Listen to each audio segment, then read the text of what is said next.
Yeah, just to kind of expand on your point that you made there, one thing that really stood out to me was how often companies that are looking for, a new ERP system overlook these up and coming maybe ERP systems or smaller ERP systems to favor the more well known household names, like you said. One thing you mentioned was that sometimes these emerging systems could actually be a much better fit for some companies. But they don't even get put on these companies' radars. So that's something that obviously we're trying to um, educate anybody who is looking for a system that you do have more options than just the household names. But why do you think that companies stick so closely to those brand names? And what advice would you give to businesses that are starting to explore some alternatives to the one they currently have? Well, I think comfort is one of the reasons why companies stick to the brand names. I think there's just a comfort that goes along with the big install bases and the big brand recognition. And I think people feel oftentimes they feel safer, or they feel like it's a safer bet to go with a household name. But what we've seen is there's really not a correlation between success and failure versus brand name. So in other words, we don't look like for example, I know some people would accuse me, or Third Stage Consulting as a whole would accuse us of being biased against SAP, for example, because we do talk about failures in the SAP space. And when there's SAP failures, they're usually pretty big. They're pretty spectacular because they're big companies that have failed. So it has nothing to do with SAP. In most cases, it has to do with the fact that it's a big, massive, complicated company that's trying to deploy new technology. And when they fail, you hear about it.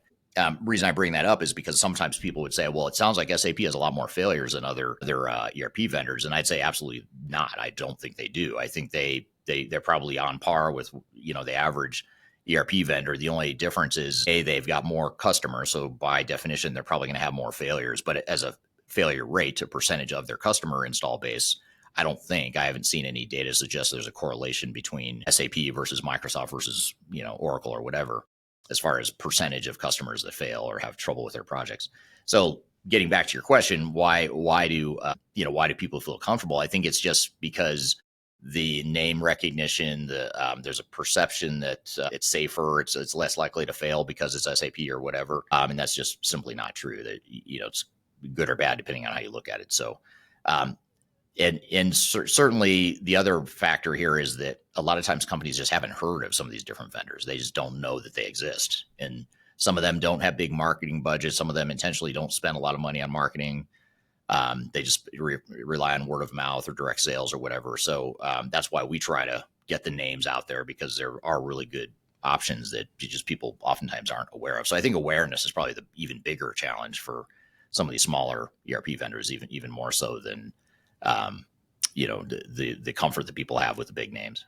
Yeah, I would absolutely agree. One other thing that really caught my attention throughout this video, though, was Priority Software's specifically there's hybrid deployment model, which is the flexibility to choose between cloud, on-prem, or a mix of both. For businesses that are hesitant about fully committing to the cloud, this could obviously be a game changer for them or something that fits them very well. Can you elaborate on how this flexibility could benefit companies, especially those that are still in early stages of their digital transformation? Yeah. Yes. So there's a lot of companies out there that, for either regulatory purposes or their own internal purposes, don't want or can't have or aren't ready to move their data and their processes to the cloud. And it may not be, and usually it's not all or nothing. Usually it's parts of the organization aren't ready or can't, or there's certain pieces of data or systems that aren't ready for cloud for whatever reason. So I think it just opens up the possibilities in this interim phase we're in, where on one hand, the vendors are investing really heavily in cloud technologies and capabilities, largely because it's more profitable and the investors like it and their stock prices do better the more cloud revenue they can generate. So on one hand, you have vendors that are pushing really hard into the cloud, but then on the other hand, you have customers which are lagging behind. They're not as advanced, obviously, as a technology vendor, which you wouldn't expect them to be because they're not technology providers. So, I think this hybrid approach is a good way to bridge that gap and help ease organizations into the cloud rather than just sort of forcing a mass migration all at once.